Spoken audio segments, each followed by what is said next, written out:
There's a lot of football left to play, and it's a team, and it's not Leonard's fault. It's all of us. So he'll have an opportunity to continue to carry the ball and be blocked for, and we have some games left to play. Why waste time, right? First helmet sticker of the night. 38 carries, 210 yards, 3 touchdowns. Derrick Henry, if he carries it 38 times, Alabama will win every football game. This was an absolute statement tonight. We're going to start talking Heisman. It's November. We're allowed to talk Heisman. We'll do that a little later in the show. We had the marquee game nationwide out of this conference. LSU, number 2 and undefeated, traveling to number 4, Alabama. The Tide have won the last 4 meetings. Leonard Fournette, the nation's leading rusher, 193 per. He's been at least at 150 every game this season. The question is, would he be able to run with success against Alabama, and vice versa with Derrick Henry, who's somewhat been overshadowed by Leonard Fournette? Would he run against LSU? He had the home crowd behind him. So let's play some football, guys. Early second, scoreless Alabama. Just outside the red zone, 3rd and 10. Jake Coker for Richard Mullaney. It's incomplete, but pass interference on Corey Thompson, first down. Saw a couple times LSU defenders unnecessarily getting their hands on wide receivers. That one there was a costly penalty. Coker, look how physical he's running the football. Talked to him this week. We had him on SEC Now. He said, yeah, there was a time Nick Saban said we'd appreciate if you wouldn't take these shots. But that's how he's running. Look at Leonard Fournette. Somehow, some way. Nowhere to run. Nowhere. But I want you to notice him. Notice the penetration in the backfield. Notice his feet stopping in the backfield. The Alabama defensive line dominating the LSU offensive line. And those, against everybody else he's played virtually, a spin move or so, and there's open field. Right. Not the case against this team. Meanwhile, Derrick Henry, how about the cutback? And then he bounces outside, and the physical stiff arm and a big run inside the 5 for Derrick Henry. You got the feeling he kind of took this personally, right? Notice this block here. Notice Ryan Kelly. Knock the nose guard out of the way. The ability to work up to number 52. That's what we call a combo block. 52 was supposed to make that play. Ryan Kelly, outstanding block there. Not only did Derrick Henry take it personal, that offensive line for Alabama took it personal. All the talk about LSU this week, they came out and made a point themselves. Henry finishes the drive, tying a conference record with 14 straight games with a rushing touchdown, and it's 10-zip. And now Leonard Fournette said, how do I get going? Can I get going? Well, Brandon Harris says, you may not be able to, but I will. Touchdown. What a throw to Trayvon Durrell. Great throw by Brandon Harris right there. Even better identifying the corner blitz here. Created a matchup issue that Trayvon Durrell was able to take advantage of. No way he's covering him there on the deep ball.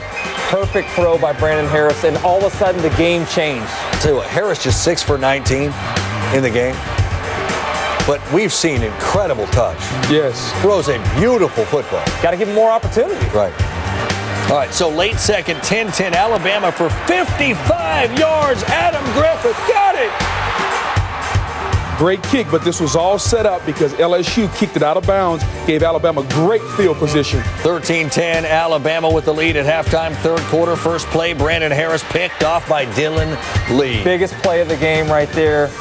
You had a little bit of momentum towards the end of the second half. Right off the bat, you throw the interception and set Alabama's offense up in good field position. And they take over there on the 28, Coker to Kenyon Drake. So dangerous. Again, a lot of talk is about Derrick Henry, but he does so many things in a variety of ways. Sets them up inside the 5. And then from there, it's Derrick Henry, and why wouldn't it be his second of the day? Every time we see Derrick Henry run the football, notice what he's doing. Leaning forward. They could not knock him back on this night. Never gets knocked back. Later in the 3rd, Coker to the freshman Ridley. Calvin Ridley, 15 yards there. So moving the football again. Then Coker, 18 for 24. 184. There's Ridley again. We criticize him for early in the season being under pressure, throwing the ball up for grabs. Tonight, no interceptions. Made a great play there, standing in under pressure. And then Drake again. Drake Nowhere to go until he bounces outside, finds plenty of room for Drake. 16-yard line after a 24-yard run. Bama in business. Lane Kiffin trying to extend the lead. Henry does. 17-point lead for the Tide. LSU is used to wearing teams down. Tonight, Alabama wore them down to the tune of 290 yards rushing. How about the block from Michael Niswander inside? Fournette at that point, through 3 quarters, 15 rushes, 13 yards. Henry, 27 rushes, 129 yards and 3 touchdowns. 4th quarter, he doesn't tire, guys. He does not tire, Derrick Henry, but he fumbles, and LSU recovers now.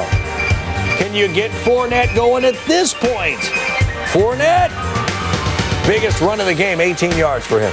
Yeah, just a little too late. Yeah, he ended up with 19 carries, 31 yards. 31 yards. What will this do in the Heisman race? Who knows? Probably do more for Henry than it will for Fournette, though. Yes. Rise maybe than Fournette's fall. Touchdown eventually, Fournette. Extra point, no good, 30-16. Did I mention Derrick Henry doesn't tire? He's so strong. Look at it, but he's just not going to. LSU's defense had been on the field almost 40 minutes in this game, and you could tell toward the end of the football game, no legs, and they did not want to hit number 2. A lot of arm tackling from this defense on that last drive. 38 rushes, 210 yards, 3 touchdowns for Derrick Henry. And Alabama proves a major point at home, 30-16. What will they do in the playoff ranking? We'll see on Tuesday. But we know this. They look as good as anybody in the country at this moment. After the game, Tom Rinaldi chatting with Nick Saban. Coach, what did you learn about your team tonight? Well, you know, they played a really good game. We made a few mistakes, but we dominated on offense, dominated the line of scrimmage, which I thought was a real key. We dominated the line of scrimmage on defense, so they couldn't run it. They made a few big plays, but I was really proud of our guys and the way they competed in this game. LSU's got a really good team, and it's a great team win for us. Leonard Fournette had such great success, but you contained him so successfully. What was the key to doing it? Well, I just think everybody had to do their job up front. I think, you know, our guys did a good job of staying in their gaps, and we did a good job of tackling them, and we didn't have to make a lot of single tackles on them. And the guy's a great player, so, you know, my hat's off to our defense and the great job they did. Derek, there was such a lot of focus on Leonard Fournette heading into this game. What did you show the country with your performance? Man, our offense showed the country that we came out ready to play. You know what I'm saying? It's not just me, it's my whole offense. For me to have success, offensive line, receivers, tight ends, agents got to do a great job, and that's what they did. Coach said all week that it would be a physical test, that you have to win your box, win your 111th. What did you win today? We won as a whole, you know what I'm saying? Coach already preached about every day, dominate your box, don't let nobody dictate how you play. You dictate how you play. And I feel like everybody there on every side of the ball is playing physical and finishing drives. The SEC is so tough week in and week out. How do you use this going forward? Well, you know, we got to enjoy this for 24 hours. We got another big test next week. You know, I just tell the players we got to go 1-0 every week. And, you know, Mississippi State's got a good team, and we'll have to do a great job of getting ready and playing on the road. Congratulations to you both, guys. Thank you. Now, that big test will be at a very good Mississippi State team in a week. But 14 straight games with a rushing touchdown, tied for the most by an SEC player in the last decade, matching Tim Tebow's mark. That's what Derrick Henry did. Went to Tuscaloosa in April for our spring tour and got to sit down and talk with Derrick Henry, and he was just completely ready to be the guy, right, and not split many carries. We saw him work out. He's a beast. We see that. It's evident in the way he does not tire.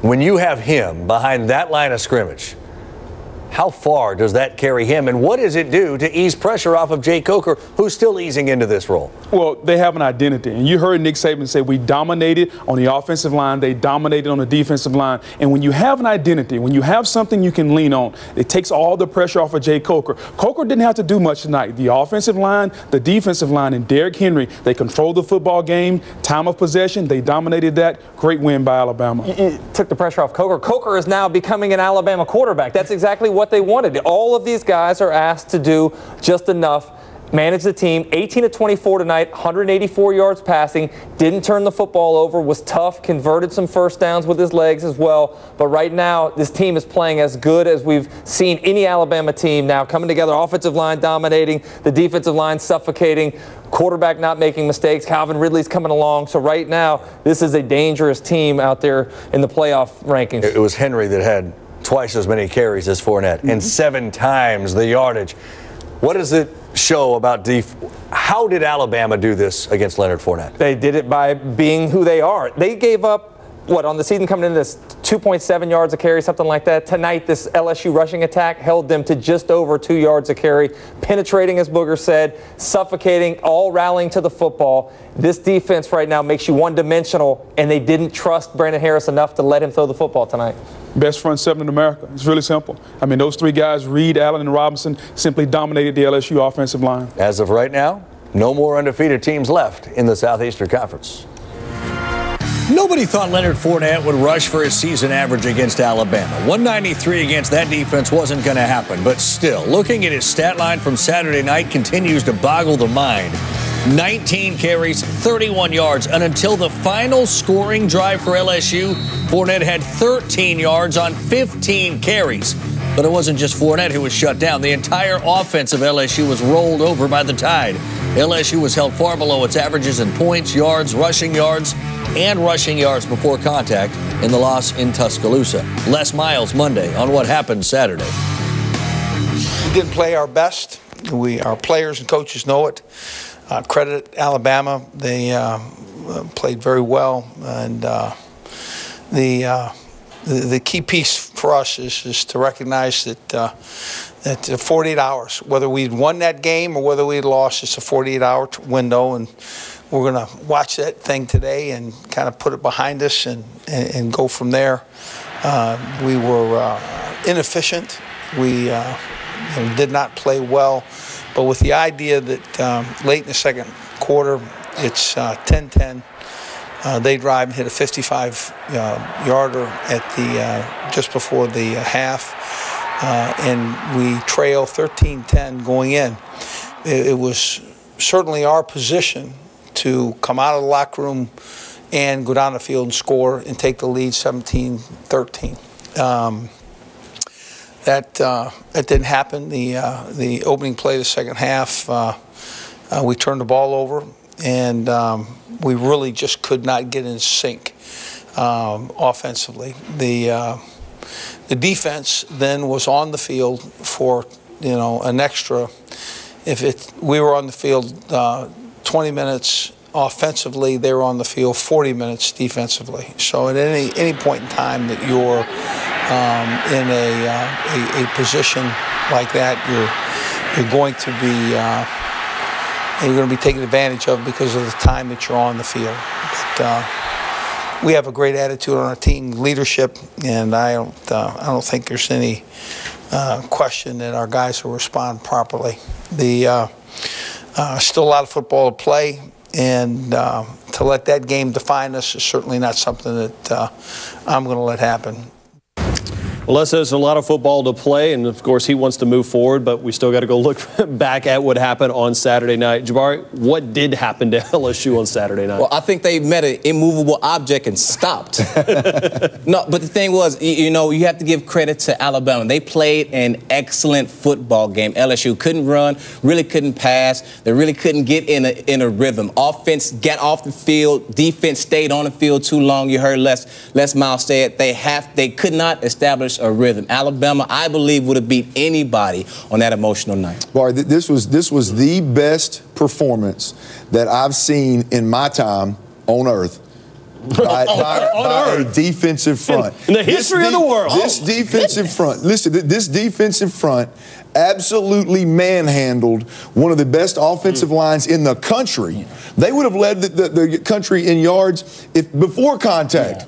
I mean, the numbers that they were putting up with Fournette was absolutely absurd. The way that the secondary, the third level of this defense came downhill and attacked Fournette and really struck fear into this offense. And that was a question, too, whether they could actually come up and hit him. Well, that ain't a question today. I promise you that. I mean, I'm telling you, you ask guys that played in the trenches, too. We just talked to Marcus Spears and those guys. Absolutely one of the best performances that I've ever seen by a front seven. Okay, so with that being said, the best game in the history of the world. If you're Les Miles, you go back into the time machine. Sure. You're sitting there in T-Town right before kickoff. Clint, how are you changing up the game plan? Well, you can't be as vanilla as you thought you could be going into that football game. You've got a really good group of skilled players. Malachi Dupree and Durrell are two as good receivers as there are in the conference right now. You've got to be able to move those guys around pre-snap, shifts and motions, create some kind of angle, some kind of window for that young quarterback to throw the football into. Now, that may have been what they were attempting to do in the second half when they came out and threw the interception early. But nonetheless, you've got to find a way to call on that part of your offense when this happens to your running game. You said young quarterback, Jabari. What does Brandon Harris need to do to take the next step for some big games for LSU who they're not out of it? Yeah, I think it's hard. We cannot judge Brandon Harris's overall performance based on what happened last week. You know, he just met an unmovable force, as I said before. But I think he has to do something to get himself in a rhythm. He cannot push the issue like he did. I think when he made that when he threw that interception. Brandon Harris has to just continue the course. Trust that Les Miles is going to put you in a good position. You have a workhorse back there in Leonard Fournette, and just really trust the system. Take the shots when they come, but don't take them when you force them. Leonard Fournette was probably the leader going into the Heisman race. Probably not that way going forward. We'll see what happens coming up Saturday against Arkansas. I want to send my prayers, condolences, and empathy to the people of South Carolina. What they are going through reminds me of what we went through, my people in New Orleans, Louisiana, went through 10 years ago with Hurricane Katrina. We played a game today that the people of South Carolina right now in need. I would like to auction off my game jersey as is to the highest bidder to help out the relief efforts. People of Louisiana not only cares, but know firsthand what you South Carolina are going through.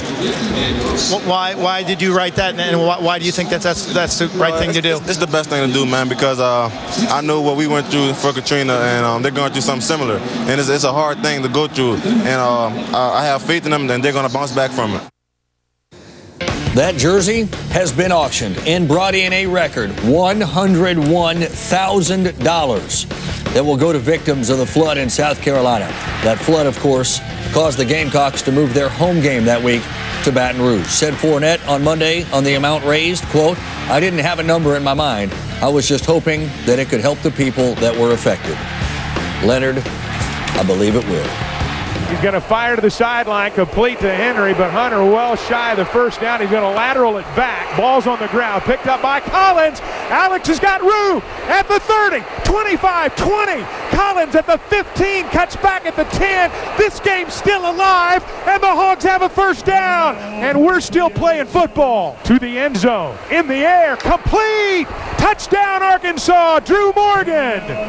9 yards, and the Razorbacks are an extra point away from sending it into a second overtime. Brandon gets the snap. He's going to keep the football into the end zone. Arkansas wins. Brandon Allen with the 2-point conversion, and the Hogs win it. 53-52 the final on an epic day in Oxford, Mississippi. What this team does to its fans, I cannot begin to imagine. Saturday was the Bowl Subdivision High third overtime game Arkansas has played this season, and second in 3 weeks. They've won 2 of the 3 games. Overall, they've played in 17 overtime games, tied for Tennessee for the most in the conference. The quarterback, Brandon Allen, a record-setting day, and was the subject of some statements from Brett Bielema Monday.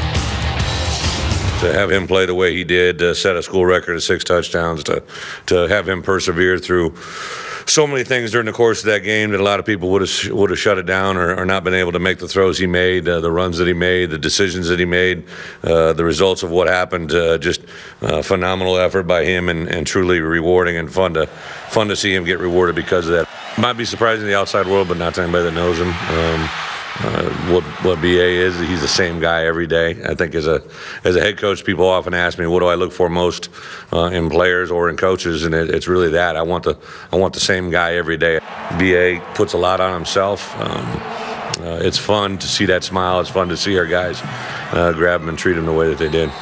the quarterback gets way too much blame when there's failure and way too much credit when there's success, although I think we should give him as much as we possibly can right now to make up for lost time. But I think the greatest difference right now is just the confidence in the throws. You know, we just had a filming session with an SEC film room session, and David Green, who hosted, he commented just the accuracy that he's throwing. He went back and looked at the balls.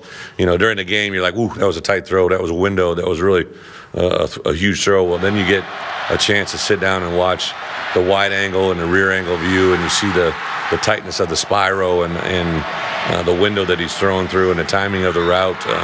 I tell you what, I think he's really, I give Michael Smith a lot of credit. Our wide receivers, we kind of thinned that room out. I got a little concerned, but it's been the best thing we've ever done. I don't think it was ever hurting. I think that a lot of people just, they're always intrigued with him. You know, they're always going to ask about a couple, 3 guys, and he's always one of those 3 guys. Coach's son, accurate arm, you know, what he does in the game speaks volumes, but when you're able to pull 2 of them especially out, I think the way he played against Auburn and this one could help him out a lot. You know, like I said, we had 2 guys get invited to Senior Bowl, and I made sure that I text Phil Savage this morning to say, hey, you might want to look at this past week with BA as well, but I'm sure he'll get into another one if he doesn't. Over 440 passing yards, career-high 6 touchdowns.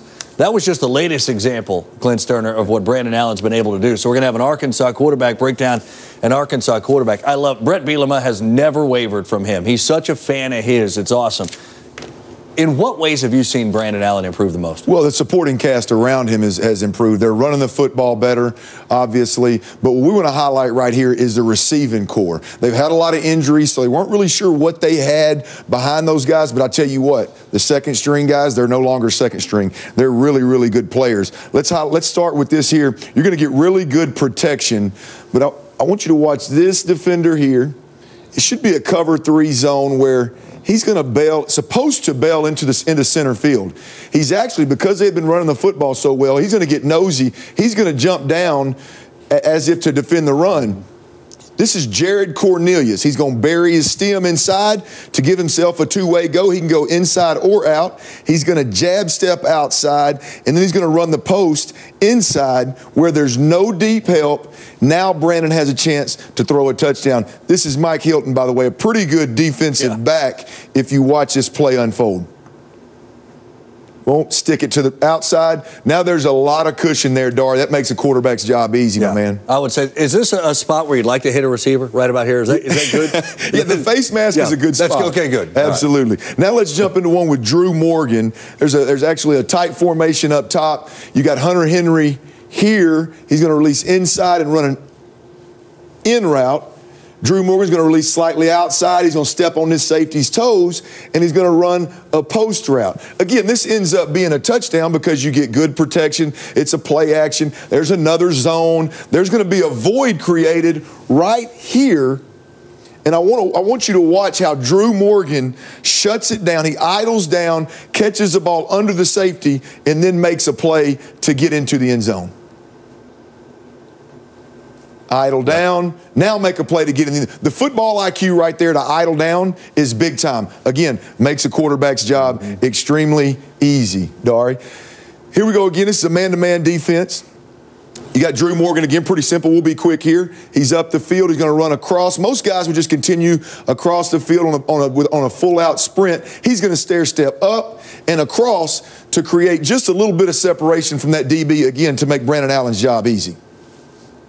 Seems like very simple stuff, Dari, but at the end of the day.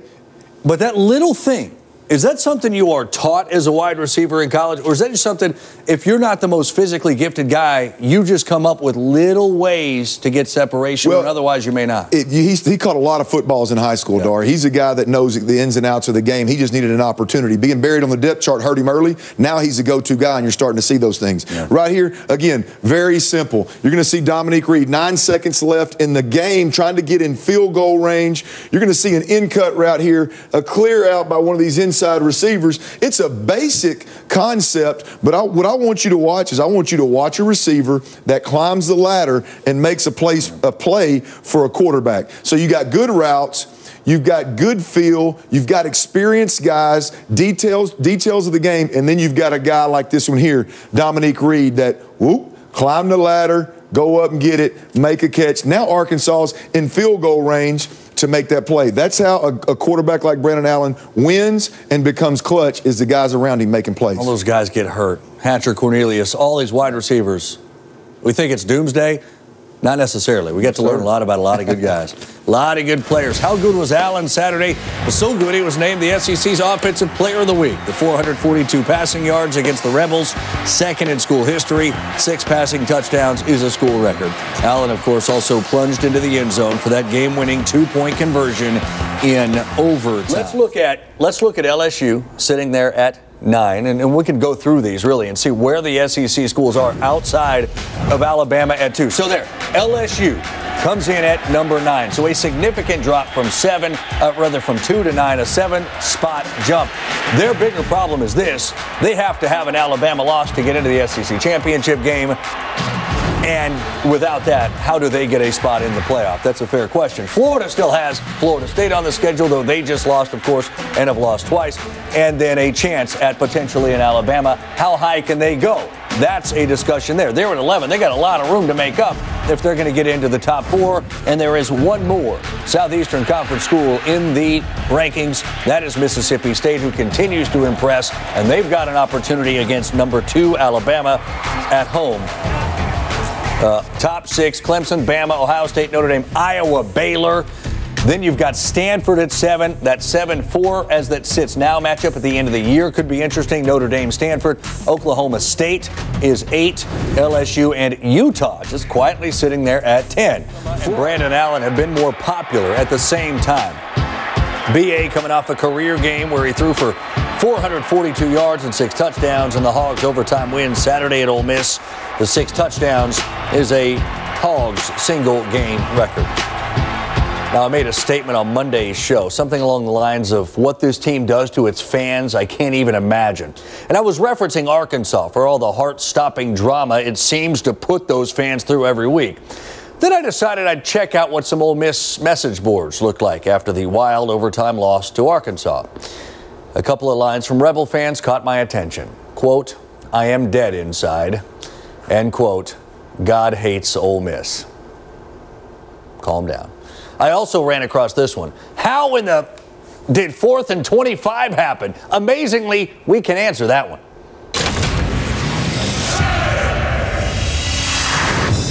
Our play of the week comes from the Arkansas-Ole Miss game. In overtime, the Razorbacks converted an absolutely insane 4th and 25 to stay alive on their way to an upset victory.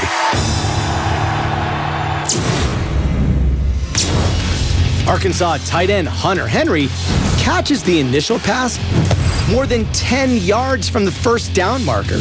In just 0.53 seconds after he receives the ball, Ole Miss defensive back Tony Bridges lays into him with nearly 600 pounds of force.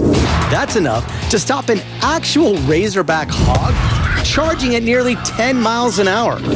But Henry outweighs Bridges by 70 pounds. This allows him to remain standing for another 1.2 seconds before blindly lateraling the ball more than 20 yards across the field. And as it soars past the original line of scrimmage, O-lineman Dan Skipper, who's the tallest player on either team's roster, steps up and gets a hand on the ball. This causes it to take a fortuitous, nearly 90-degree vertical bounce right in front of running back Alex Collins. But it's not off to the races just yet. By the time Collins makes it to the 20, 3 Ole Miss defenders are in position to stop him short of the first down. But using a stutter step, he causes all 3 defenders to hesitate for about half a second. And even with Collins moving at only 10 miles an hour, a delay of half a second equates to more than 2 yards, or just enough to get the first down.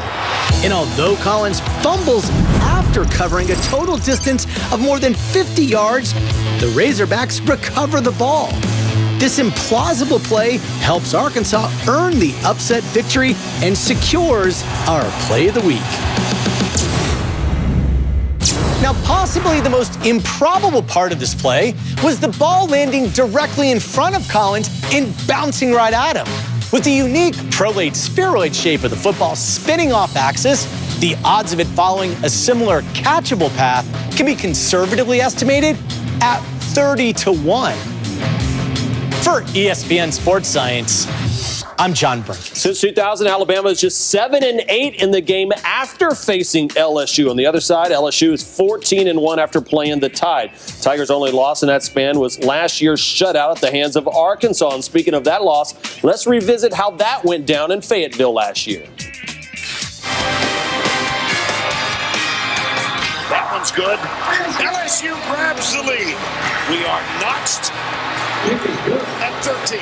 Sims this side. The Andrew White touchdown. So LSU will get the ball back, and they must get a touchdown and the extra point. 4th and 10. LSU pulls up, lobs it into the end zone. It is tipped and incomplete. And Alabama in overtime.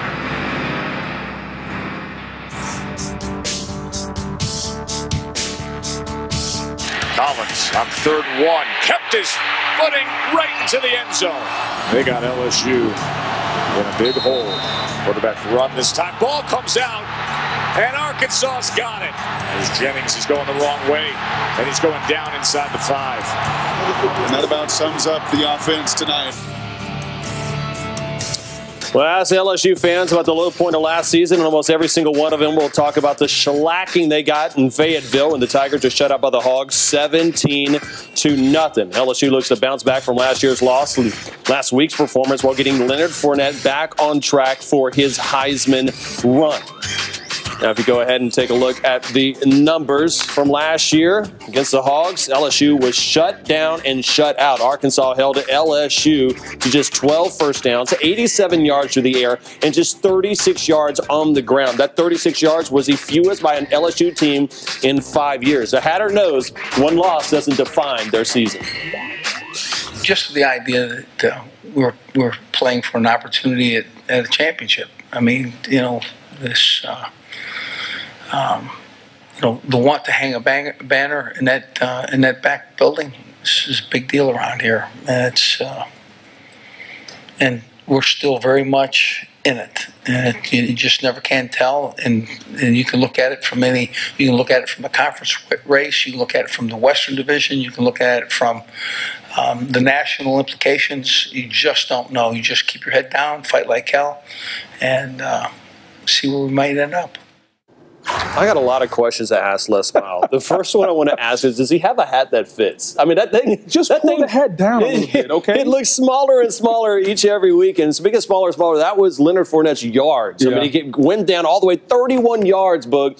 How does 7, and more importantly, the LSU Tigers bounce back after that loss? Well, it's not necessarily about Leonard Fournette. It's about this offensive line. You know, we made so much about the LSU offensive line and how Leonard Fournette had so many yards before contact. That was on the offensive line. Well, ladies and gentlemen, guess what? Against Alabama, 19 carries, 31 yards. 11 of those carries, he was hit at or behind the line of scrimmage. That means the offensive line, the tight end, the fullback, they weren't blocking a soul. So if you want to get number 7 going this week, it's really simple. The offensive line has to play better up front in front of him. All right, so what are the Tigers facing in this Arkansas team that's been playing pretty good lately? A team that's hot. And they're hot, led by a quarterback named Brandon Allen. If you look at Arkansas, their defense has been suspect. They've given up 49 points a game. But offensively, Brandon Allen, boy, has he been on fire. The last 2 games, 47 of 64, 707 yards, and 8 touchdowns. EA is on fire. He's completing 70% of his passes during that time, and he's making up for their lackluster defense. So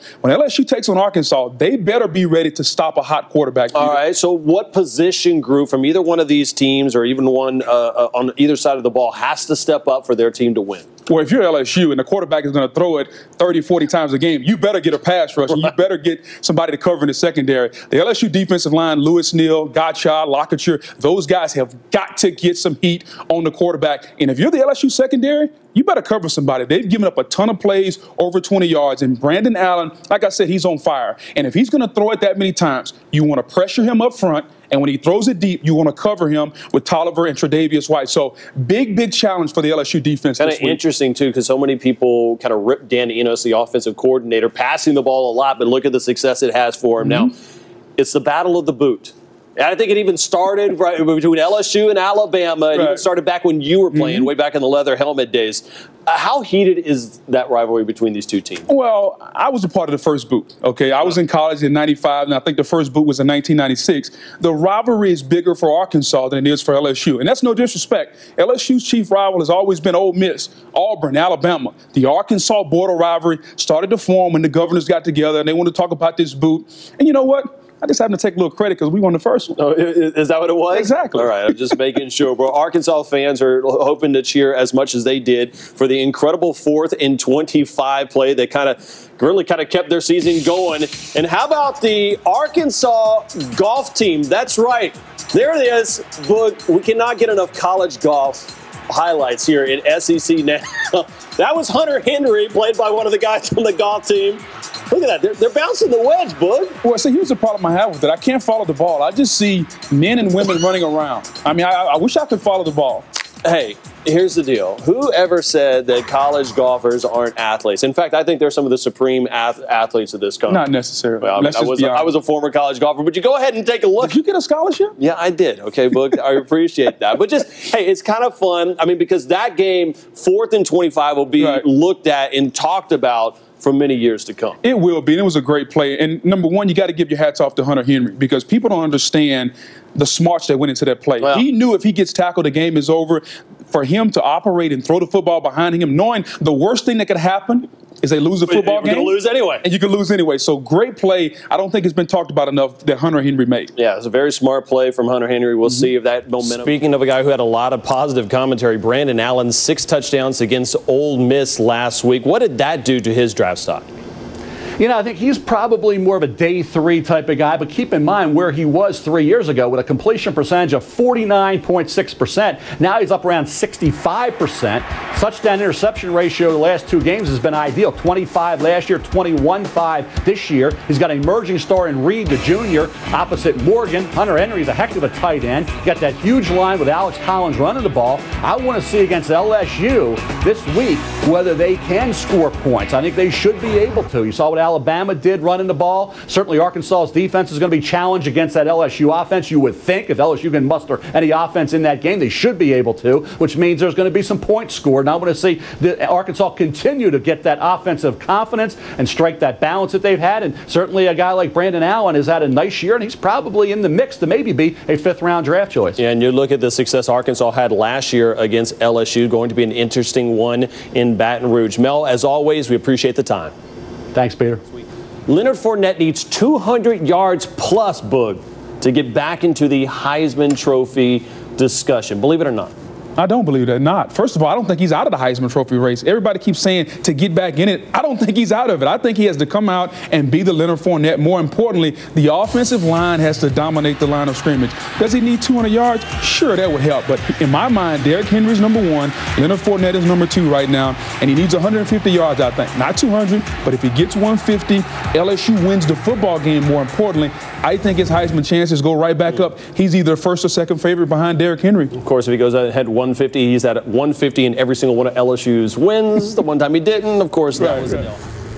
So much has been made of the fact that Leonard Fournette could just never get going against Alabama last week, rushing for just 13 yards on his first 15 carries, finishing with 31 yards on 19 carries. The Tide dared LSU to beat him through the air, and the Tigers were unable to do it as they gained just 182 yards of offense total that night. Bama holding Leonard Fournette to just 1.6 yards a carry in that game, a new career low. Saturday continued a scary trend for Fournette. Since averaging 12 yards a carry in a win against Auburn, he's seen his yards per carry drop in every single game. It's a Boog and Chris back here now. is there a level of concern? I'll ask the LSU guy this, that Alabama laid the blueprint for how to beat you? I mean, everybody knows you've got to stop the run. Right. But are you concerned that if another team's able to do that, it's another loss for LSU? Well, unless another team has those 3 defensive linemen up front, which I don't think anybody else has. But here's the thing that concerns me. LSU didn't have a plan B. You knew what plan A was, which was Leonard Fournette. They didn't have a plan B. Once the run got stopped, once he had those 31 yards on those 19 carries, of those 19 carries, 11 of those were stopped at or behind the line of scrimmage. They did not have a plan B, and I think it shows the unwillingness of Cam Cameron and Les Miles to trust Brandon Harris throwing the football. So I don't know if it exposed LSU, Dart, but what I think it did, it shows how stubborn Les Miles and Cam Cameron are. That's what I was going to say. If there was an exposure going on, it was exposure of being too stubborn, too conservative. I thought they should have opened it up a little bit more. They seemed content just to stay close in the football game, which was interesting because in the first half, that's what they did. They did nothing for the entire first half almost, and then all of a sudden they hit the big play to Trayvon Doral for the touchdown. They kept him close. But I think, interestingly, more than anything, if there was something they were exposed for, it's their depth on defense. You look as the game wore on, and obviously a lot of teams aren't going to be able to do it physically what they did running the football with that offensive line and Derrick Henry. But in the fourth quarter, they were gassed. He gave up 81 yards rushing in the fourth quarter alone to Derrick Henry. So if there's one place you look at, maybe a team like Arkansas could take advantage of, it's that physicality into the second half. Man, it's hard hitting Derrick Henry for 4 quarters. I would have done it. That's what I said. I would have done it. That's a big old boy. Like, real quick, the J.D. Moore, lack of J.D. Moore, is that impacting this at all? Because we talked early in the year, kind of the hidden impact that he had, and really people didn't pay attention. Not much because of Alabama's 3-4 scheme. If it was a 4-3 scheme where the fullback was getting up on the linebacker, may have played a bigger issue. But in this game, it really did. J.D. Moore can only hit one guy. There was 3 and 4 tight ends in the background. Yeah, that's a great point you make. All right, so now you look at LSU. Faces a team that shut them out last season. I know that's a different defense, but they gained all of 123 yards of offense last season in that 17-0 loss at Arkansas. Out of that 123, just 36 came on the ground on 32 carries. Now, Saturday, they host the Hogs, coming off a dramatic 53-52 overtime win last week at Ole Miss, when Arkansas gained 605 yards of offense. This rivalry is certainly heated. It's certainly probably more of a rivalry for Arkansas than it is LSU. For 75 years, LSU dominated it. But for the last decade, it's been a lot more competitive. 8 of the last 10 games have been decided by fewer than 10 points. And Arkansas has almost as many wins against LSU in the last decade as they had in the 3/4 of a century prior to that. You watch this. Why?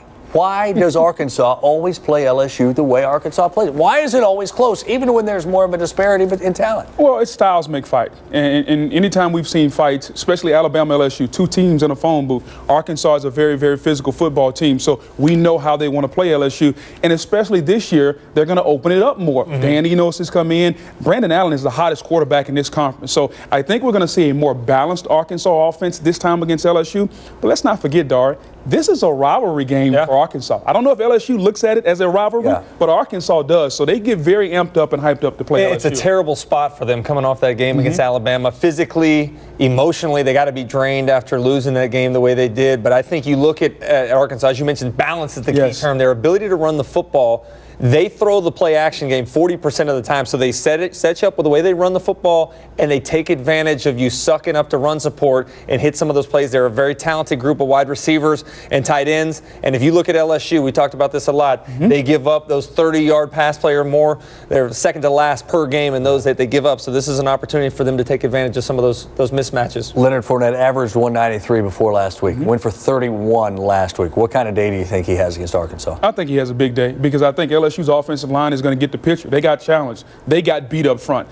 Everybody's making it a big deal. Leonard Fournette got stopped. No, he didn't. The offensive line didn't block for him. So if LSU's offensive line looked at the film, they got called out this week, and they're going to come out and try to block a little bit better, which I think they'll be able to do. This game is going to come down to me, to both defenses. Can they make stops? I trust the LSU defense a little more than the Arkansas defense. Arkansas doesn't have those guys you mentioned up front that Alabama does. They try to replicate some of the physicality, but they can't match the personnel. So I think that they'll get back to performing a little bit more like the LSU run team that we've seen in the past. Last week, Arkansas beat Ole Miss for a second straight year. Saturday, they'll try to beat LSU for a second straight year. Good luck. Joshua Dobbs, you're my starting quarterback. You know what? That means you got to be a Saturday start. You're going against North Texas. North Texas. I should disallow that. Like, honestly, if you 3-4 touchdowns, if you want to be exceptional, we'll take 5. But just minimum of 3, you'll be fine. So you know what? When it's a read option and you're at like a 3 or 4, Jalen Hurd, he's got enough touchdowns this year, all right? Keep it. Keep it. No pitch. It's totally fine. No pitch. All right. He had a tough week last week at running back. Leonard Fournette, he's going to bounce back, and he needs to against Arkansas. So put it in his hands about 32 times. 187, I would like it. Maybe 2 tuds. Be good? Yeah. Leonard, get back to #1 in the Heisman race. Be just fine since you're my Saturday start. And at defense, Mr. Consistency. All right, Reggie Ragland. Back to the well. It's the safest pick. Safest pick. Reggie, one-on-one with Dak all game long. You know what? You might miss a few. It's okay. Get back up. Get him the next time. That's a safe pick. It's a safe pick. Dust yourself off and try again. My #1 pick. I'm going to text Dobbs, motivate him real quick. Dak Prescott is one of my Saturday starts. Look, guys, this is the moment. Like, this is the moment. I can't imagine Dak not being prepared and ready to go with a scene like this, with the opportunity that he has to win a big ball game. We saw so many quarterbacks go to the next level when they've had the opportunity to play against Bama and play well. I'm taking Dak. Like Tim said, they're going to spread the field. He's going to be one-on-one. And I don't want to see anybody one-on-one with Dak in the open field. That's just me. My next pick, Derrick Henry. Yes. They're going to give it to him. Hedging his Dak pick. Yes, I know. They're hedging. They are just is like, I'll take both sides. No question. Man. They're going to give him the ball 32 times. He went for 3 Did you tugs say 32 because I said LSU was going to get Fournette 32? He had it 34 last week. They need to take 2 off to get him ready for next week. Anyway, Derrick Henry. My defensive player, I'm going with Kendall Beckwith. Arkansas is going to run the football. He's the middle linebacker. He's going to have to make plays. Brandon Allen is going to be doing a lot of bootlegging. He's going to be rolling out. They're going to move the pocket. Kendall Beckwith in space tackling. What about I need 20. You couldn't leave LSU out. 20. What about the dethroned champion of Saturday Stars? Who do you have? Well, you guys took all the time, so I'm just going to list them off real quick. No, I got Brandon Harris at quarterback. And yeah, he might only throw it 7 times, but he's going to go 5 of 7 for 235, 4 touchdowns. All right, and my offensive playmaker, I'm taking a chance here. I'm going with Christian Kirk. Now, obviously not against top-level competition, but I think he could possibly run one back in the return game, and they're going to try to feature him because that offense was a little stagnant last week. And Myles Garrett is going to have 5 sacks. Oh, you would. So, so you're loading up against Western Carolina. Yeah. This guy, man. Done. How about Brandon Allen? Show me. You've got a chance at LSU now.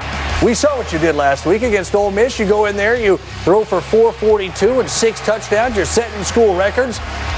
What he's never done is had performances that are great back-to-back games, not in conference play.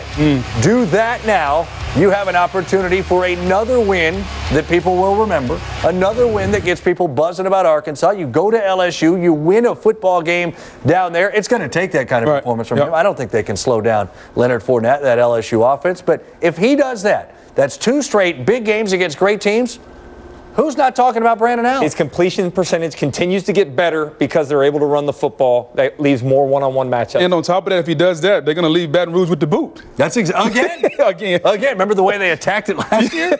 They attacked that thing last year. Arkansas at LSU. Arkansas 38, LSU 35. Don't hit me, Get out of here. I know he's mad at me here. I just think this is a terrible spot for LSU off that loss last week, and I think Arkansas is going to put up big-time numbers here. Brandon Allen's playing at a high level right now. LSU 31, Arkansas 27. I think Leonard Fournette bounces back over 150 yards and regains the top spot in top of the Heisman. Arkansas BA's been playing well, but I think in Tiger Stadium at night, you know how that feels. I love it. I love it. The difference. We beat them 52-3. Tonight in Baton Rouge, it is the battle for the boot. Arkansas and LSU. Bayou Bengals trying to bounce back. You know what? Brandon Allen at Arkansas is playing as well or better than any quarterback in the SEC. The Hogs are averaging 44 a game in regulation during their 3-game winning streak. Allen had the 2-pointer to beat Ole Miss. Fournette was shut down by Arkansas last year. Even worse in Alabama. Holly Rowe is with the hat. Well, Coach, you're coming off a loss to Alabama. What hangover effect, if any, have you seen this week, and how have you moved forward? Our guys have enjoyed practice, the feeling of preparation and looking forward to playing a very quality opponent. It's easy to turn your attentions to the next one. You've had a great record here, 27-2 in games after a loss. But those 2 losses have both been to Arkansas. So what's the biggest challenge you face against them? Yeah, I don't know there's anything specific other than some very quality teams that we've played, but yeah, I think our team has turned their attentions very quickly to this opponent, and we'll look forward to playing them. Last quick question. You let Leonard Fournette speak to the team Thursday night as a leader of this group. What was his message? Well, I also let 8 or 9 other guys that are part of our Unity Council, but the message overall was, we need to start again this Saturday night.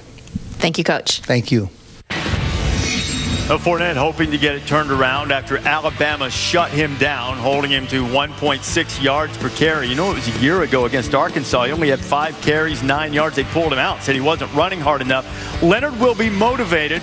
Arkansas give him trouble tonight? They do. I think Brandon Allen playing better, gives them some balance, but I think this is another bad timing award for Arkansas. Leonard Fournette, all the negative talk after the way he played against Alabama, I expect him to explode, play big tonight. So if Arkansas is in doubt, just throw the ball backwards. Throwing the ball backwards worked for them to beat Ole Miss. I can't believe that. That might have topped them all. Where were you as they get ready for Alabama? You know what Alabama did against Leonard Fournette a week ago, as Fournette was washed away by the Crimson Tide defense, being held to a season low in rushing yards per rush, and yards before contact. Tonight, he'll try to bounce back against an Arkansas team that held him to 9 yards. Here's Holly Rowe with his coach, Les Miles. Well, Coach, you're coming off a loss to Alabama. What hangover effect, if any, have you seen this week, and how have you moved forward? Our guys have enjoyed practice, the feeling of preparation and looking forward to playing a very quality opponent. It's easy to turn your attentions to the next one. You've had a great record here, 27-2 in games after a loss. But those 2 losses have both been to Arkansas. So what's the biggest challenge you face against them? Yeah, I don't know there's anything specific other than some very quality teams that we've played, but yeah, I think our team has turned their attentions very quickly to this opponent, and we'll look forward to playing them. Last quick question. You let Leonard Fournette speak to the team Thursday night as a leader of this group. What was his message? Well, I also let 8 or 9 other guys that are part of our Unity Council, but the message overall was, we need to start again this Saturday night. Look, all of these things will play out. Leonard Fournette, to me, is still the best back in the country. Have the most respect for Derrick Henry and what he's been able to do in football this year. And he should be mentioned as a top guy as an honor for this award. But, look, it's a week-to-week thing, man. If anybody knows about Heisman voting, it's a guy that was in New York for 3 straight years here with all different, kinds of scenarios playing out. The biggest travesty is that this guy is not on that list. He's number 7. Well, Dak Prescott is number 7 in the polling. But let me ask you this. Is it too punitive? Is too much harm done to the front runners who then lose? There's a lot of harm done, and Alabama has done that on a lot of different people, hey, including me one year too. That's right. But I'll tell you this. Last week of the season. I'll tell you this. Dak Prescott, if he makes his statement today and they're able to pull off the upset against Alabama, it will catapult him easily into the top 3 because no one else has been able to dominate this defense. And if he's able to do that, do something Leonard Fournette couldn't even touch, that'll make a huge statement to the rest of the country. So Dak Prescott has a huge opportunity, in my opinion. As a voter, I think most people look at what the team does, what the record is.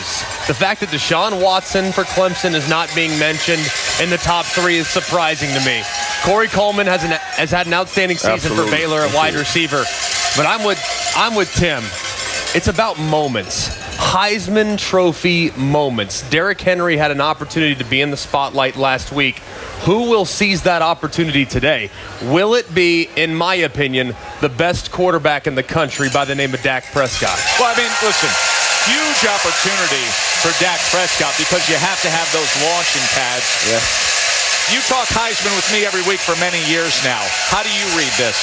Well, I mean, I think we're all throwing a pity party for Leonard Fournette, but we can't forget what happened to him. It may not be his fault, but on the biggest stage, the most watched game of the season, he didn't do anything. He couldn't go anywhere. So naturally, people like us are going to knock him down. I think Henry's in a great spot.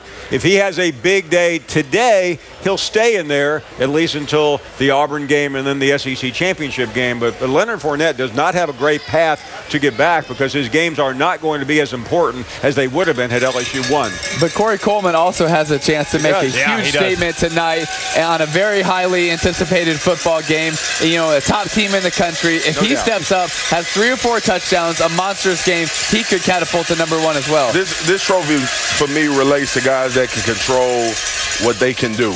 And Dak Prescott can control it. He'll touch the ball every offensive snap. So he'll have a lot more to do with the outcome of this game. Dak Prescott is going to have to lead his team to a victory. That's exactly if he doesn't correct. do that, we're just wasting air. But if he has to win next week, if he does, he'll be in the top 4. No doubt. For right now, though, Derrick Henry is in the driver's seat. No question. Yeah, he is right there.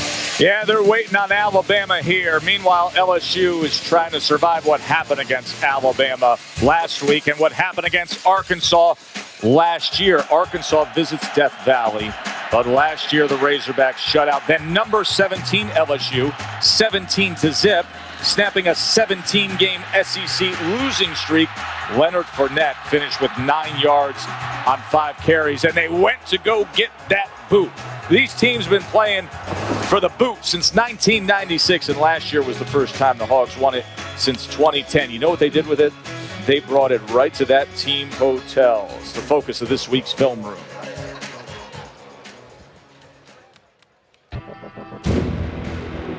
Fourth and 25. One last chance for the Razorbacks. Allen gets the snap. Got all kinds of time. He's going to fire to the sideline, complete to Henry, but Hunter well shy of the first down. He's going to lateral it back. Ball's on the ground, picked up by Collins. Alex has got room at the 30, 25, 20. Collins at the 15, cuts back at the 10. This game's still alive, and we're still playing football. Before the play, I was thinking, you know, if he throws the ball to me, after looking at the defense, if he hits me quick and I'm not able to make a move on the guy, make the first guy miss, I think I'm going to have to, you know, try to get it back to our guys.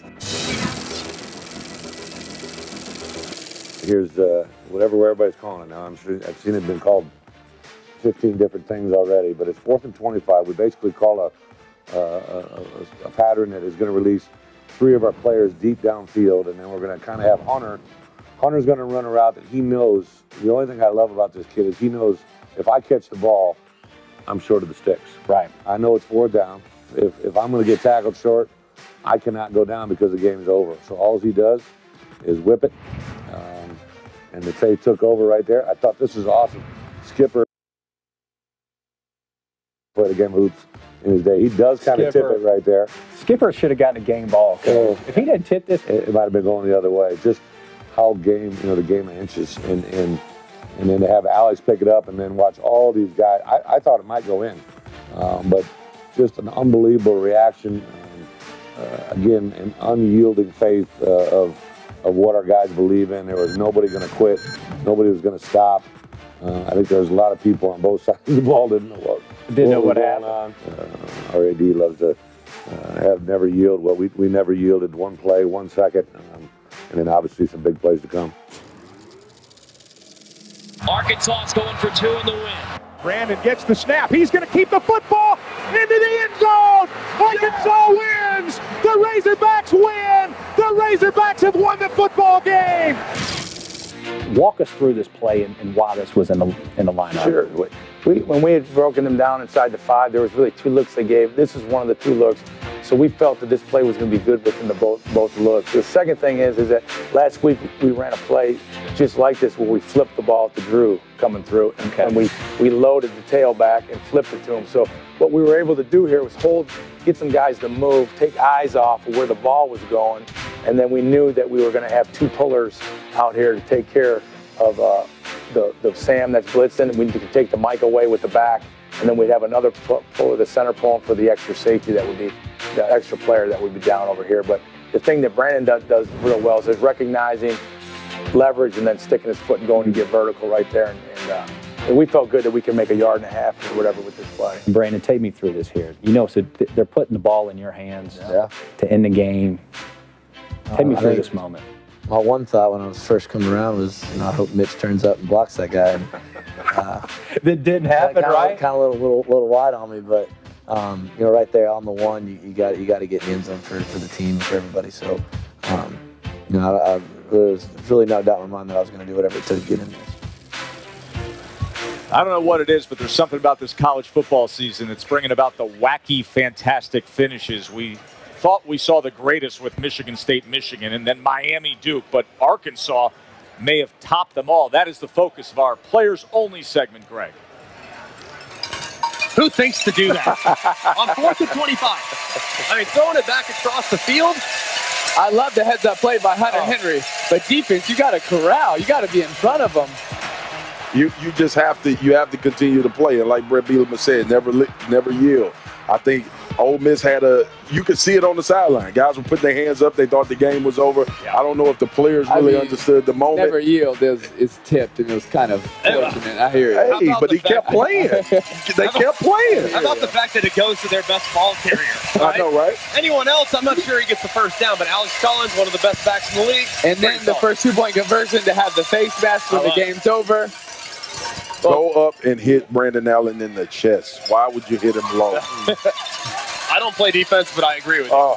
This game today, though, rivalry for the boot. Spears, you played in it. What's it mean? It's going to be a huge game, and Arkansas is always a tough test. It doesn't matter how the season is going.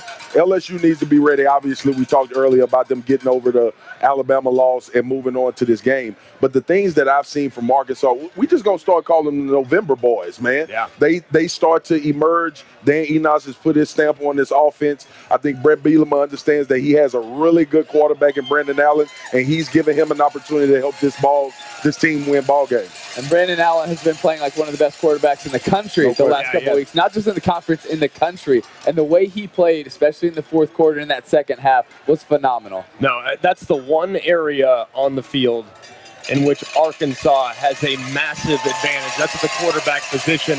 If you look at what Brandon Allen has done over the last several weeks, it's been going all year. Look at the throw in the anticipation right here on the corner to Keon Hatcher. He throws it in the 3-by-3 corner of the end zone, exactly where it's supposed to be thrown. Got him. Touchdown, Hoggies. And then you look at last week. This is a pretty well-covered play right here. He's got a corner route off play action. The defender recognizes it because this is one that they've used. It's a defied concept with a post and a corner on the outside. But Brandon Allen knows he can throw this receiver open. He leads him up the field, puts good air under the ball, great trajectory, nicely thrown. Then his escapability outside the pocket, but I love this throw right here, Tim. Look at the accuracy. He sees the receivers walled off. He recognizes there's green grass on the inside. He throws the receiver open again. Now, this has become a trend. His accuracy has gotten so much better. But what I love most about what he's done as a player is in the big moments, 3rd and 11 right here, 2 minutes, a gotta-have-it situation. He puts his foot in the ground and he throws heat. I love the way this young man's been playing. I think he's one of the most underrated passers in the SEC. He's done an outstanding job taking the next step since having a difficult start to the season. And why he can make that scramble play where he's rolling to his right and he throws across his body and his pinpoint accuracy, why he can make that play is because he's playing with so much confidence. Yeah. And he's got so much swag that he knows, hey, I can fit this in there. I'm good. The coaches believe in me. My teammates believe in me. He's playing at such a high level because he knows that whole university is behind him. They believe in him, and he can play at such a high level. It's actually a similar situation that's going on here at Mississippi State. Brett Bielema and Dan Enos has told everybody in the country that I have a quarterback that can handle the game from the pocket. And that's what they've done with Brandon Allen. If you look at the game against Ole Miss, what I loved more than anything about how they used him in offense, they got him moving. A lot of crossing patterns, a lot of over routes by his receivers and tight ends, giving him options to make decisions. And you can only do that with guys that are going to go to the right place with the football. He's reminded me a lot of what Aaron Rodgers has the ability to do. Improvise plays. I like it. I'm not comparing them. I'm just talking about his feel for this offense and knowing where his receivers are going to go before before they start heading that way. 3 minutes on Arkansas. Let's give a little bit love to LSU. Still one of the best teams in the country. How do they right the ship? Well, get back to getting Leonard Fournette heavily involved. Arkansas's defense has been struggling. Obviously, you won't face this type of defense that you faced last week. But also, for Les Miles and Cam Cameron, give Brandon Harris an opportunity to make plays in the passing game. I think he has two dominant receivers on the outside that can make plays against anybody. Put those guys in a position and give him an opportunity to throw. You don't want to let him go out there and say we're going to let him throw 35 to 40 passes. But if the game starts to play that way, don't not feel comfortable enough to let this guy go to the air and possibly give your team an advantage. And on the other side of the ball, I think it's key for LSU to play well on first down. Because if they give up 5-6 yards a chunk on first down, then everything's open to Arkansas. They have the ability to go play action pass, they have the ability to go drop back pass, to go screens, and go draws and run game. I think that's when Arkansas is at their best. LSU, stop first down runs, and you have a good chance. Arkansas secondary, guys, has to improve. Right now, they're the worst in the Power 5 when it comes to giving up yards after catch. Their tackling ability is going to be tested against a very athletic LSU team, Tess. Arkansas against number 9 LSU. LSU is 27-2 under Les Miles after a loss. They got beat down against Bama, but Arkansas put it on them last year. The boots on the line in this November team. Here they are, Arkansas at LSU. I'm taking LSU. I think they get back on track. They give Leonard the Fournette the ball over and over and over again, and he gets it done. I think what LSU is going to do this week is show maturity, that they can bounce back from a loss. I think they're the better team. I'm taking LSU at home. Arkansas, to me, is a big question mark. They've played well in November, but what were they before? I think they're more like the team that we've seen over the last couple weeks. Arkansas pulls the upset on the road in Baton Rouge. I'm hopping on the LSU train for this game. You're back on board. I'm back. Brad Nessler, Todd Blackledge, Holly Rowe will have the call of Arkansas LSU. That's the ESPN Prime game at 7:15. Second winningest coach in school history, and a guy that has gone 48-5 in night games here at Tiger Stadium. LSU won the toss. Arkansas will receive. Well, and Arkansas would have taken the ball if they would have won the toss, too. A very hot offensive football team. Dominique Reed waits a yard deep in the end zone, and he'll bring it out. No 3-and-outs in the last 23 possessions. They've got to pick up 7 here, or we'll snap that graphic in half. And we've got movement, it looked like. No flags, though, I guess. And Allen goes complete, and they've got another third down conversion, and it is Hunter Henry. All 3 receivers to the near side on 2nd and 10. And it'll be Fournette taking it the other way. Nice pursuit and breaking up the play, and a loss of 4 that they wanted to happen in the opening series against Fournette. It forces 3rd and 14. And Harris in trouble, and he's going to go down. Back at the 40-yard line. What's at the bottom of your screen? Beanham just gets right into Vidal Alexander and pushes him right back into the quarterback, and then Ledbetter there to clean it up. Sprinkles in front of Walker, who gets the call. Nice run. Barrels his way out across the 40-yard line. Arkansas, very good screen team as well. Collins very good on the screens. Here's a quick throw out to Reed. Reed made one man miss, and down the sideline is Dominique Reed. Nobody's going to catch him. Touchdown, Arkansas. Dominique Reed has now touched the ball 23 times, and he scored touchdowns 7 of those times. That's pretty good percentage. I'd get him the football. A little mix-up in the coverage and a missed tackle, and then the speed of Dominique Reed. South Carolina was relocated here to Baton Rouge because of flooding in the Columbia area. After the game, in a touching gesture, running back for LSU, Leonard Fournette read a speech saying he wanted to donate and auction off his game-worn jersey to give support to those flood victims. Today, they honored those people on the field who purchased that jersey this week after all the paperwork was signed with the NCAA. The online auction, the highest ever for a jersey, $101,000. Tony and Emmett Stevenson, that money will go to flood victims in South Carolina. That is awesome. Throw out to Malachi Dupree, and Dupree goes for 8 or 9. Pretty soon they're going to have to hit a pass play, or they're going to keep doing this to Leonard Fournette. Nice job again. Can't keep leaving themselves in these 3rd and longs. They've had 3rd and 14, 3rd and 10, and now here's 3rd and 13. Harris, it's a nice sidestep, but he's going down anyway. On 3rd down passing situation, he is forcing the quarterback out. Watch Beanham 97 at the top. He forces Brandon Harris to step up in the pocket. And then on the backside, Wise is there to clean it up. There he is in motion right now, 2nd down and 10. But the give is to Alex Collins straight up the middle. And Collins on the run. They won't catch him. Alex Collins is going to take it all the way to the house. Touchdown, Arkansas. 80 yards.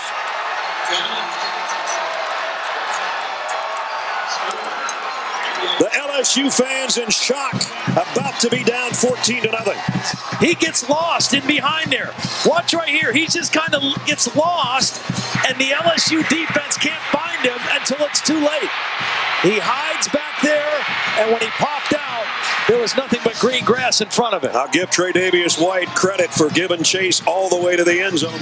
The first 7 games, that's what the rush defense LSU did. And then last week, Derrick Henry went for 210 of that 250. And tonight, Arkansas has got 109, and Alex Collins has got most of that. It's just not quite the same for Leonard Fournette. He's going to follow his fullback, the freshman, and then broke off to the right and was put down by Greenlaw and company again with Brandon Harris. They faked the fly sweep. Harris is going to keep it himself, and he paid the price. He got leveled by Dietrich Wise to keep this drive going. Harris in trouble again. They've got him again. He goes down, and it's Dietrich Wise. Taped up his left ankle, and you can see he doesn't look great on this back pedal, and he just gets driven back to the quarterback. And the 2 offensive tackles for LSU are having a lot of problems with the edge rushers. Fullback is there with him, Kendrick Jackson. And it is Walker. And he busts out of the pile. And Walker on his way. Big gainer, a stiff arm, and he's across the 40-yard line. They fake it to him. Allen throws on the run. He throws a strike down around the 40-yard line to Drew Morgan. So first down at the 34 with 5 minutes to go and a half. Nice play fake. And again, they flush Harris out of the pocket. He's in trouble again. And the ball is out. If that's a fumble, Arkansas's got it at the 11-yard line. Dre Greenlaw forced the fumble. And Brooks Ellis, the middle linebacker's got it. Guy that's going to flush him out, and Greenlaw gets to him and pops the ball out. Brandon Harris is trying to throw. He should have tried to throw that away earlier. He waited till he was wrapped up. And these 2 linebackers that have combined for a lot of plays in this Arkansas defense. The play fullback from his tailback, tight end position, I should say. And it's a little quick opening draw to Collins, and he's in. Touchdown Razorbacks. Watch the block down, the block by the tackle, and then the tight end. Hunter Henry gets the key block on Beckwith, the leading tackler for LSU's defense. Right up inside. Can't do it much better than that. In Death Valley, and lo and behold, Arkansas on the road 21-7 over the 9th-ranked team in the country. Welcome back to Baton Rouge, everybody. Brad Nessler with Ty Blackledge. That is the 2nd least amount of rushing yards ever under Les Miles' coach team. And Ledge, they got 77 of that 110 on their last drive, but it's a drive they really needed. LSU couldn't have had a more impressive drive. They finish it off with number 7, and it's 21-14.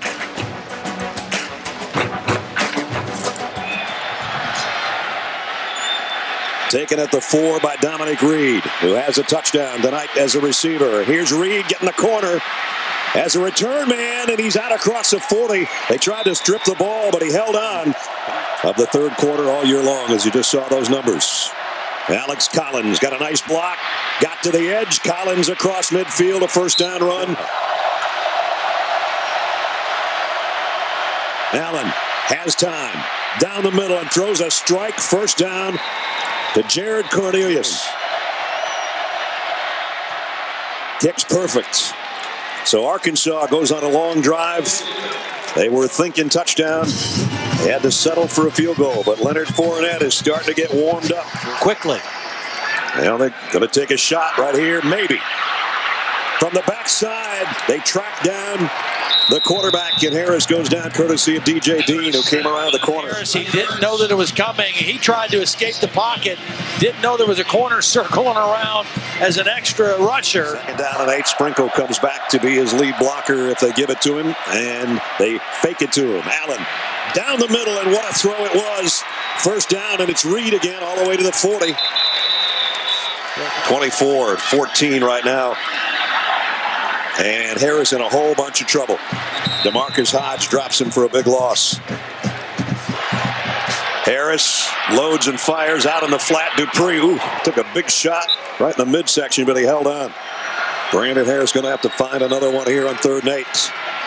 He has time. Hit as he threw, though. The pressure finally got there at the very last moment, and Dietrich Wise. Situations, they're not worried about run.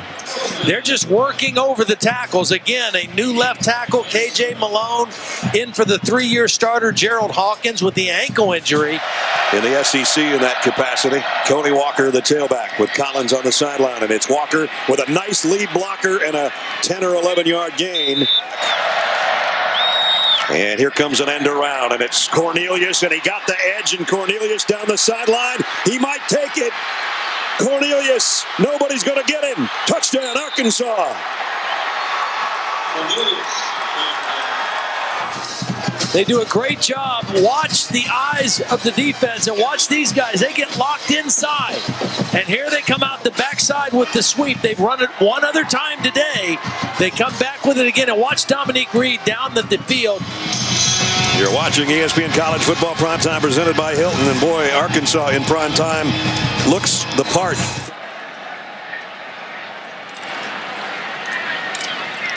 Alex Collins, nice cutback and a 10-yard run again. Harris again down the middle. This one tipped. Incomplete. The fade to the corner. And this one's intercepted, intended for Dupree, and DJ Dean. Perfect position for Arkansas's defense. Drifts back inside. And that ball just floats too far inside. It's underthrown. And DJ Dean able to make the play. DJ's second interception of the season. It's going to stay in Fayetteville for another year. They can just put it back on the plane on the way home. Walker, first down run, upended after he got out there to the 33-yard line, and we sent it out to Adnan Burke again. That should be in the top 20 with the way they played the last 5 weeks. Well, last year they had to run across the field to get the boot. Tonight they just keep it on their side and lift it up. So Arkansas, a winner on the road. Arkansas and LSU. Arkansas took that golden boot last year with a 17-0 win in Fayetteville. Could they get it again? Winners of the Leonard Fournette jersey auction. Remember, Emmett and Tony Stevenson in attendance. That'll be displayed on campus at LSU. And LSU showing their support for Paris in this game. Jared Hawkins carrying out the France flag in support after the unbelievable terrorist attacks on Friday. First quarter, scoreless. Brandon Allen to Dominique Reed. Reed with a stiff arm. Reed with a speed. Reed with some blocking, and he is gone. 52 yards. Arkansas blitzed the corner, left the LSU cornerback in man-to-man, make a guy miss, take it to the house. Of their last 22 scoring drives, guys, 21 had been touchdowns after that one for Arkansas. Second quarter, Alex Collins, 80 yards. Longest play from scrimmage this season, 14-zip. That should have been a 10-yard gain right there. Safety took a terrible angle and allowed Alex Collins to break through for the touchdown. Arkansas getting pressure up front, guys. We said there's no Flowers, no Philon, no Spate. How would they contain LSU? Rohan Gaines dropping Leonard Fournette. Jeremiah Ledbetter getting to Brandon Harris. Dietrich Wise then going to get to Harris. They had LSU to -3 rushing yards in the first half and had 4 sacks in that period. Later in the second, 3rd and 25, Harris meet Wise yet again. Dietrich Wise, in a span of 3 plays, had 2 sacks. 4th and 5. Go for it, Pigs. Allen. Intercepted by Jamal Adams. He faked the fumble. You like that fake fumble play? Yeah, it was weird, wasn't it? That's just Brett Bielema. It's Brett being Brett, I think. Ensuing drive, Harris hit by Dre Greenlaw. Brooks Ellis sees the football, gets the fumble. Razorback football deep. This one you thought Brandon Harris maybe is trying to do a little bit too much. Les and Cam need to sell him down just a little bit. Collins makes him pay. 21 SIP. Message delivered, I think, from Arkansas in this football game. And they did it rather quickly. Harris then. How about this skip, this bounce? Big scoring drive right there to answer right before the half. 7 of 8 throwing the football. Got a little lucky here with this deflection that couldn't have come off more perfectly. That's unbelievable. Brandon couldn't have thrown the football that well to Dupree. Goes down as a touchdown pass in the column, though. Indeed it does. 21-7 is your score. And then third quarter, Trayvon Doral. Doral down the sideline for 25. LSU comes out in some tempo after that touchdown. And a few plays later, Leonard Fournette, who had 31 yards last week on 19 carries, gets into the end zone. 19 carries again, this time 91 yards. A little surprised. LSU came out, a lot of shotgun, a lot of Fournette back offset. They didn't come out in their traditional I formation. I wonder if that had anything to do with John David Moore being hurt. All right, now it's a one-score game. You see the Booger Nation signs. Fourth quarter, Hogs up 10. Jared Cornelius on the end around. Cornelius. You know, when they got these guys healthy, they're pretty good. Arkansas. Until Keon Hatcher gets back. Yes. You know, all that was set up by the run game. Play action inside, run the end around, sucked LSU's defense inside, one-on-one on the outside. Guys, they're finding weapons. Hunter Henry had 3 catches for 21 yards. He's not in the highlight. Yeah. Brandon Allen, the throw there, or DJ Dean, I should say, picks off Brandon Harris. Arkansas gets another 17-point win over LSU, their second in a row. They keep the boot. They qualify for the postseason. How about that? They're 4-2 in conference play. Those losses to Toledo and Texas Tech way in the rearview mirror at this point. Brett Bielema, Woo Pig.